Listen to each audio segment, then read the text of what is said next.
Chapitre 12. Le silence était retombé entre nous, et Thomas avait soufflé la flamme de la chandelle de suif qui nous éclairait. Les ténèbres avaient envahi le dortoir, mais je n'arrivais toujours pas à trouver le sommeil. Ça et là s'élevaient quelques ronflements sonores et les respirations régulières de nos compagnons. Comme si elle sentait ma nervosité, mon Hermine effleura ma joue et son petit museau froid. Je la caressai à nouveau, hésitai, puis me décidai enfin. « Thomas !» appelai-je à mi-voix. « Tu dors ?»« Oui. »« Je voudrais… » « Comment allait dame Morgane ?»« Bien, » fit-il à nouveau d'une voix lasse. J'aurais dû le laisser dormir, mais je voulais tout savoir. C'était douloureux de l'imaginer près d'elle. Lui et pas moi. Je n'avais cessé de penser à Morgane. Essayant de l'apercevoir à sa fenêtre, espérant chaque jour son appel. « Que fais-tu avec elle ?» insistai-je. « Que t'a-t-elle demandé ?» Un silence, puis la voix narquoise de mon ami. « Serais-tu amoureux, toi aussi ?» Je me sentis rougir et me tus. J'avais la réponse à cette question, une réponse terrible. Oui, j'étais amoureux, bien sûr, pour la première fois de ma vie. J'étais jaloux de Guillaume et de Thomas et de tous ceux qui approchaient Morgane et qui n'étaient pas moi, Michel, fils aîné du seigneur de Galardon. Déjà, Thomas reprenait. Au château de mes parents, j'ai appris à lire et à écrire le latin et le grec. Dame Morgane, je te l'ai dit, je crois, est une fine lettrée. Elle possède quelques copies faites par un moine de Chartres. J'avais à peine écouté ce qu'il me racontait. Je le coupais, marmonnant entre mes dents. Elle ne m'a pas fait appeler. La première année, je ne l'ai vue que 2 fois, fit Thomas pour me consoler. Depuis, elle me fait mander plus souvent. Je sautai du coq à l'âne. Tu as déjà entendu le bruit ? Que veux-tu dire ? Quel bruit ? Dame Morgane prétend que c'est le vent, mais c'est comme le hurlement d'un loup ou celui d'un homme blessé à mort. C'est drôle que tu dises ça, mais oui, je l'ai même entendu pendant la chute du maître d'œuvre. Ma pensée était revenue au Seigneur des lieux. M'as-tu vraiment tout dit sur Guillaume de la Roche ? On ne peut pas en parler demain, me supplia Thomas, fatigué. Non, réponds-moi. D'accord, mais après on dort. Je te le promets. Bon, mais je n'en sais guère plus. C'était un grand guerrier et un parfait chevalier, plein de courage et de compassion à la fois. Il est revenu au château l'an dernier après 5 ou 6 ans de croisade en Orient. Tout le monde le croyait mort, sauf sa femme qui refusait de porter le deuil de son époux et guettait chaque jour sa venue. Pendant son absence, c'est son frère Thibaut qui a administré le domaine avec dame Morgane. Il continue d'ailleurs à le faire. Et à son retour au château, tu l'as vu ? Non. Il est arrivé de nuit, une vague silhouette encapuchonnée sur un palefroid que les hommes de garde ont salué. Il a gagné directement le donjon. Les jours suivants, le maître d'œuvre est venu avec ses ouvriers faire des travaux dans la tour, le château et les souterrains. Et depuis, il n'est plus ressorti ? Non, sauf si l'on croit ce qu'ont raconté le soldat. Effrayant ? Il a dit qu'il était effrayant. Un monstre qui sortait parfois la nuit venue. Et l'odeur ? Quoi l'odeur ? Oui, tu sais bien, cette puanteur et ces linges qu'on brûle dans la salle basse. Je ne sais pas, Michel.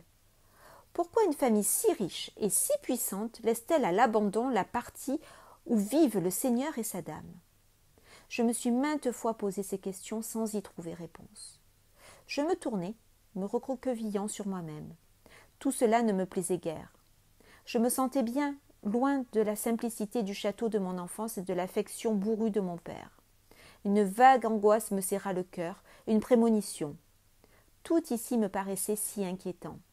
J'avais même été séparée de mon vieux Guy que le seigneur Thibaut avait affecté d'office aux cuisines. Je ne le voyais plus que rarement. Heureusement, il y avait Thomas qui, de jour en jour, s'avérait le plus solide des amis.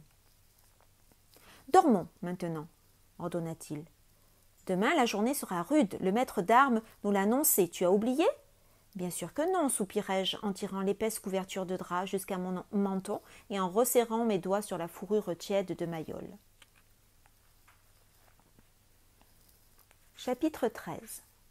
La nuit était tombée depuis longtemps quand on frappa 2 coups secs à la porte de dame Morgane. « Ouvrez, ouvrez, c'est moi, Thibaut !»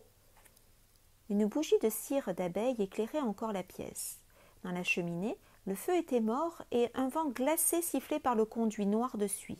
Soucieuse, inquiète depuis la mort du maître d'œuvre, la châtelaine n'était pas arrivée à trouver le sommeil.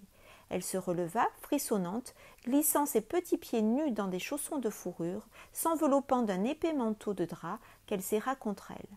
« Que voulez-vous, Thibaut » demanda-t-elle à travers le ventail.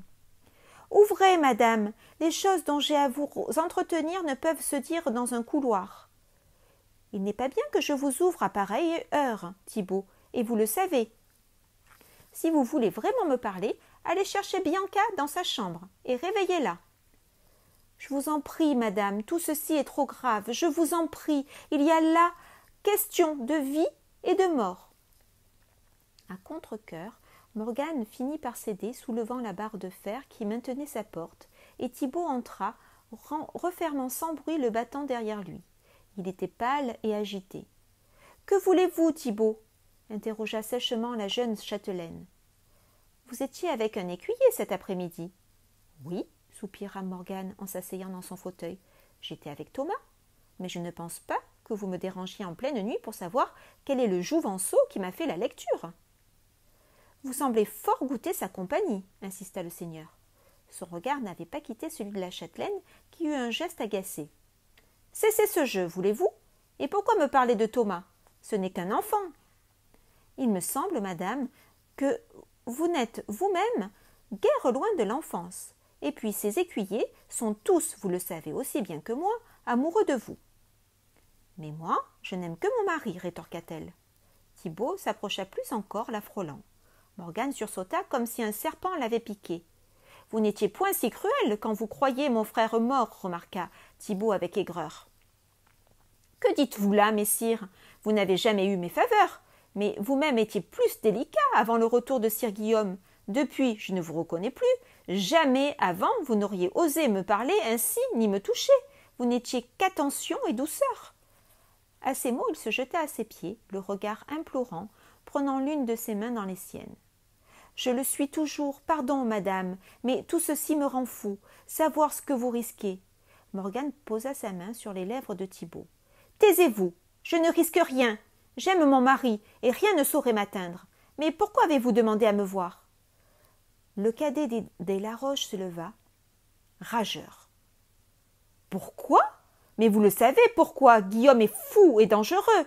Ses croisades et son malheur lui ont ôté le sens, et en plus maintenant, c'est un assassin. Taisez-vous » Morgane s'était dressée, blanche de colère. « Je ne croirai jamais ceci, vous m'entendez ? Le maître d'œuvre est mort, madame. »« Je le sais. Et c'est tout l'effet que cela vous fait ?» Les larmes montaient aux yeux de Morgane, qui se tordit les mains. « Vous savez très bien qu'il est tombé de la fenêtre de mon frère, reprit-elle sèchement. Qui d'autre que lui pouvait le tuer ? » « Non, non, c'est impossible.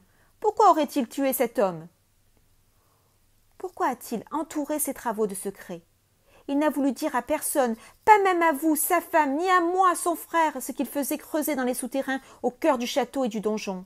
Maintenant, il a supprimé la seule personne qui connaissait le mot de l'énigme. Guillaume est fou, vous dis-je. » Morgane revécut la chute du maître d'œuvre, l'horreur du corps qui s'écrase au pied du donjon, la sonnerie du glas, son époux qu'elle n'avait pu approcher ce soir-là, tous ces soupçons qui lui avaient ôté le sommeil. C'en fut trop pour elle, elle cria. « Sortez, Thibaut, sortez !»« Vous ne pourrez pas toujours le protéger, ni moi non plus d'ailleurs. Qui sait qui il va tuer maintenant ? Sans doute les assistants de l'architecte, et nous, peut-être ensuite. »« Non, c'est insupportable !» fit-elle en posant les mains sur ses oreilles. « Je ne veux plus vous entendre. Vous parlez de votre frère, et vous savez quel homme c'était. » « Je le sais mieux que vous, et depuis mon enfance, » gronda l'autre. « Je ne peux oublier que vous êtes en danger, Morgane. Je vous sauverai malgré vous, vous entendez ?» Thibaut referma brutalement la porte derrière lui. Morgane resta un long moment à fixer l'endroit où il s'était tenu, puis elle se jeta sur son lit et éclata en sanglots désespérés. Chapitre 14. L'être difforme était resté des heures à contempler dame Morgane par des trous ménagés entre les pierres de taille. Il avait vu la grosse Bianca lui ôter sa résille de perles, peigner longuement sa chevelure de nuit, la dévêtir, l'aidait à enfiler cette fine et longue chemise de batiste qui ne cachait rien de sa beauté ni de ses rondeurs. La chandelle éclairait la femme couchée sous les fourrures. Puis l'être avait entendu les coups secs sur le battant de bois et vu avec un hoquet de rage la dame ouvrir sa porte en pleine nuit. Il avait tout écouté et au départ de Thibaut s'était éloigné lui aussi, poussant de longs hurlements de colère et de souffrance, trébuchant et tombant de tout son long sur le sol, frappant la roche de ses poings nus, heurtant sa face sur la pierre, se meurtrissant jusqu'au sang, finissant par tomber évanoui dans un couloir suintant de salpêtre où couraient des rats.